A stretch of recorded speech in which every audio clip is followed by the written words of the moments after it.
तो चाइनीज ने पहली बार माफी मांगी है भी ये हमारे से मिस्टेक हो गया, जबकि आप चाइनीज की तरफ से आप कभी भी माफी आप सोच भी नहीं सकते। दैट मीन्स कि थोड़ा सा सॉफ्टनिंग एक स्टैंड है, ताकि वर्ल्ड में जो लोग एंटी चाइना एक एक माहौल बना हुआ है वो थोड़ा सा कूल डाउन हो जाए। चाइनीज का जो इकोनॉमी है उसका बेस था इलेक्ट्रॉनिक्स, उसका बेस था कार इंडस्ट्री, उसका बेस था रियल एस्टेट, सब कुछ तो खत्म कर दिया। दो को हमने खत्म कर दिया मोदी जी ने, और रियल एस्टेट इन्होंने अपना खत्म कर दिया। डिपेंडेंसी चाइना के ऊपर खत्म हो जाएगी। तो आप देखिए कि अगले 2 साल में इंडिया का जो आउटलुक है वो चाइना से मच मच बेटर है इन एवरी सेक्टर। इसलिए हमें हमारी जो स्टैंडिंग है आज की डेट में इतनी स्ट्रांग है, हमारी फुटिंग इतनी स्ट्रांग है, ये तो लड़खड़ा रहे हैं आज की डेट में, इनको बचाने वाला कोई नहीं है। लेकिन इंडिया के साथ सबसे अच्छी बात क्या है कि हमारे रिलेशंस पूरे वर्ल्ड में सबके साथ बहुत अच्छे हैं। हमारे फ्री ट्रेड एग्रीमेंट्स हो रहे हैं। भाई there is a trust factor, China के साथ किसी का ट्रस्ट फैक्टर ही नहीं है। जब जब किसी का भी घमंड टूटता है, जब जब किसी की वो भी अपनी औकात नजर आती है, जब जो किसी को भी दिखता है कि कल आने वाला जो है वो आज से कई गुना खराब होने वाला है, जब किसी को नजर आता है कि एक तो कहावत भी दुनिया में कही गई है ना कि जब आग लगती है तब पड़ोसी ही काम आता है। एक जो परेशान पड़ोसी है, ये एक जो आपसे नाराज पड़ोसी, वो आपको खुश नहीं रहने देगा। चाइना को भी ऐसा लगता है, कहीं ना कहीं ये बात समझ में आ रही है, लेकिन मुझे पर्सनली लगता है कि उसको समझ में नहीं आ रही है। ये उसका एक और ट्रैप है, ये उसका एक और ट्रैप है कि फिर से मीठे बन लो। आजकल पाकिस्तानियों के साथ में ज्यादा बैठ रहे हैं ना, तो लाहौरी माइंडसेट इनके भी आ गया। जैसे लाहौरी करते हैं ना, पहले अरे हम तो अपने दोस्त, हम तो दोस्त हैं, भाईजान भाईजान बस चलो ये करो वो करो, फिर उसके बाद अटैक कर देते हैं। ऐसे बहुत बार हुआ है, आप जब जानते हैं किस तरीके से। ये भी वही, मुझको तो इसमें ऐसे ही कुछ की बू आ रही है कि अभी भी ये दोस्ती का हाथ बढ़ा के असलियत में खंजर घोंपने की कोशिश की जा रही है चीन के द्वारा भारत के लिए, रशिया के अगेंस्ट, इंडिया के अगेंस्ट। अगर वो ये चीज नहीं करेगा तो उसकी इकोनॉमी 2023 में सबसे फास्टेस्ट राइज कर सकती है, बट उसके लिए इसे अपना अपना जो एटीट्यूड है वो चेंज करना पड़ेगा। तो चाइनीज ने पहली बार माफी मांगी है भी ये हमारे से मिस्टेक हो गया, जबकि आप चाइनीज की तरफ से आप कभी भी माफी आप सोच भी नहीं सकते। दैट मीन्स कि थोड़ा सा सॉफ्टनिंग एक स्टैंड है, ताकि वर्ल्ड में जो लोग एंटी चाइना एक माहौल बना हुआ है वो थोड़ा सा कूल डाउन हो जाए। उसकी रीपेमेंट्स वापस नहीं आ रहे हैं, एनपीएस हो गए हैं more than 5 trillion RMB. Banks ने वो प्रॉपर्टीज टेक ओवर कर ली हैं, वो प्रॉपर्टीज 50% से भी कम प्राइस में बेचने की कोशिश कर रहे हैं, बैंक बेच नहीं पा रहा है, और बैंक ने वो प्रॉपर्टीज आज रेंट पे देनी शुरू कर दी ताकि कुछ रेंट ही आ जाएगा। कैन यू बिलीव, एक बैंकर जिसका काम लोन देना और लोन की रिकवरी करना है, वो आज रेंट पे प्रॉपर्टी दे रहा है क्योंकि उसकी प्रॉपर्टीज बिक नहीं रही। इकोनॉमिस्ट के अंदर बताया गया है कि बीजेपी की जो स्ट्रेंथ है कंट्री के अंदर वो इतनी ज्यादा है, मोदी जी की इतनी ज्यादा पॉपुलैरिटी है कि यहाँ पे रेजिम चेंज होना नामुमकिन है आज की डेट में। कि ट्रेड वॉर अब कहां जाती दिख रही है और इसमें इंडिया को कहां फायदा होता दिख रहा है। हमें पहले ही सेमीकंडक्टर्स में इंडिया को भयंकर फायदा होता दिखा है। सेमीकंडक्टर्स में इन्वेस्टमेंट आई है, सेमीकंडक्टर्स में हम लोग काम कर रहे हैं, और ताइवान जो कि सबसे बड़ा सेमीकंडक्टर का मतलब मेरे मोबाइल में, मेरे लैपटॉप में जितने सेमीकंडक्टर्स पूरी वर्ल्ड सेमीकंडक्टर से चल रही है, ये इसमें इसका 90% ताइवान से आता है, और ताइवान अब इंडिया से चाहता है कि इंडिया में काम शुरू हो।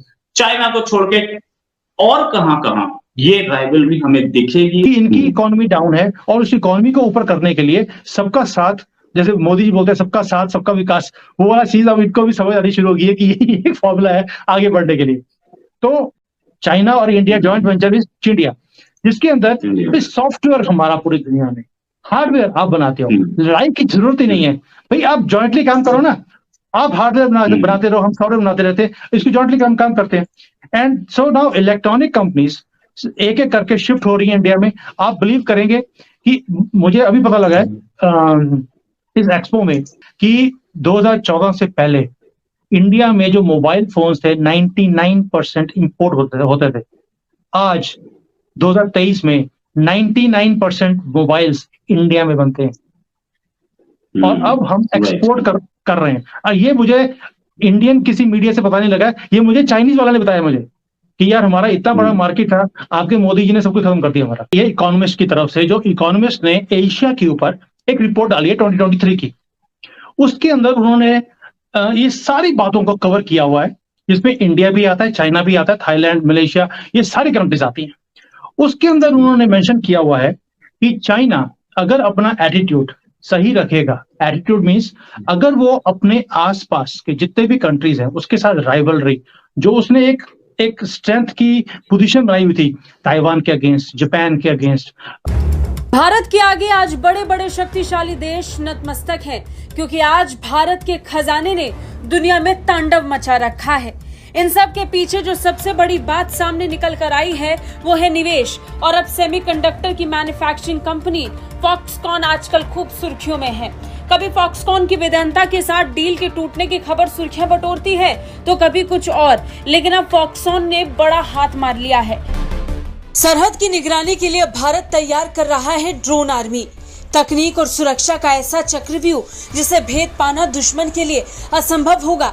चीन की नापाक चाल और पाकिस्तान की घुसपैठ वाली पैंतरेबाजी से निपटने के लिए भारतीय सेना तकनीक को अपना हथियार बना रही है। इसी कोशिश के तहत चीन और पाकिस्तान से सटी सीमाओं पर नजर रखने के लिए भारत जल्द ही 57 मेक इन इंडिया ड्रोन हासिल करने जा रहा है। फॉक्सकॉन अब भारत में अपने पैर जमाने के लिए दम लेगा। ताइवान की इलेक्ट्रॉनिक कंपनी फॉक्सकॉन कर्नाटक सरकार के साथ 8,800 करोड़ रुपए का इन्वेस्टमेंट करने वाली है। ये जानकारी मुख्यमंत्री कार्यालय की ओर से दिए गए एक बयान से मिली। कर्नाटक में फॉक्सकॉन का ये दूसरा इन्वेस्टमेंट प्रपोजल है। इससे पहले कंपनी ने इसी साल मार्च में एक फोन मैन्युफैक्चरिंग प्लांट बनाने के लिए बेंगलुरु एयरपोर्ट के पास इंफॉर्मेशन टेक्नोलॉजी इंडस्ट्रियल रीजन को चुना था।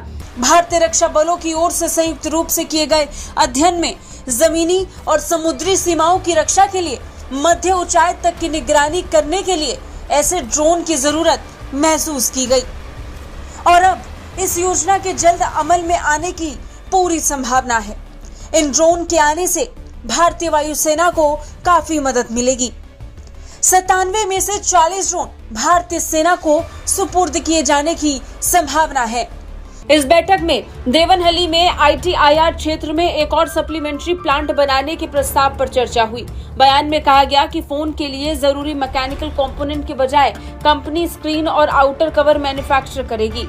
ये देवनहली में असेंबली यूनिट के लिए एक सप्लीमेंट्री प्लांट के रूप में काम करेगा। इस इन्वेस्टमेंट के लिए फॉक्सकॉन को 100 एकड़ भूमि की जरूरत होगी, जिसको सरकार पूरा करने की कोशिश करेगी। भारतीय सेना की ड्रोन आर्मी दुश्मन की हर हरकत पर नजर रखेगी। इस प्रोजेक्ट पर 10,000 करोड़ से ज्यादा का खर्च आएगा। सूत्रों के मुताबिक रक्षा मंत्रालय जल्द ही इस प्रस्ताव को मंजूरी दे सकता है। खास बात यह कि अमेरिका से 31 प्रेडेटर ड्रोन खरीदने के फैसले के बाद इस प्रस्ताव को अमली जामा पहनाया जा रहा है। इन ड्रोन्स के हासिल होने पर भारतीय सेना की मीडियम और लॉन्ग रेंज सर्विलांस की जरूरत पूरी होगी और पाकिस्तान और चीन से सटी सीमाओं की निगहबानी को और मजबूती मिलेगी। जब किसी की हालत खराब होती है, जब किसी का बाजा बच जाता है, तो वो सबसे पहले माफी मांगने ही आता है। जब किसी अब कोई हर कोई पाकिस्तान जैसा जाहिल तो नहीं है। चाइना जो है भले ही कितना ही क्रूर हो, बेवकूफ़ हो, भले ही बेवकूफ़ तो नहीं, भले ही कितना ही गधा किस्म का हो, भले ही दुनिया में आतंकवाद फैलाना चाहता हो, भले ही दुनिया भर में शांति भंग करना चाहता हो, अलग अलग चीज़ें हैं चाइना की। वो दुनिया पर राज करने के हथकंडे ढूंढता रहता है, पब्लिक को दबाव में रखता है अपनी, लेकिन जाहिल तो नहीं है कम से कम पाकिस्तानी, जैसा कि अपनी बर्बादी देखकर भी चीज़ों को ठीक करने की कोशिश ना करे।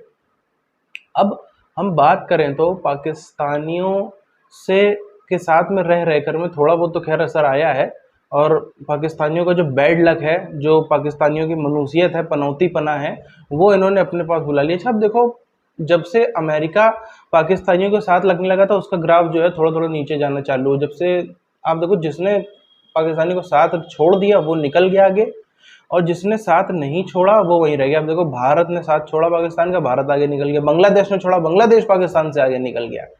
चाइना नहीं छोड़ रहा, चाइना तो कहते जी हम तो पक्के दोस्त हैं।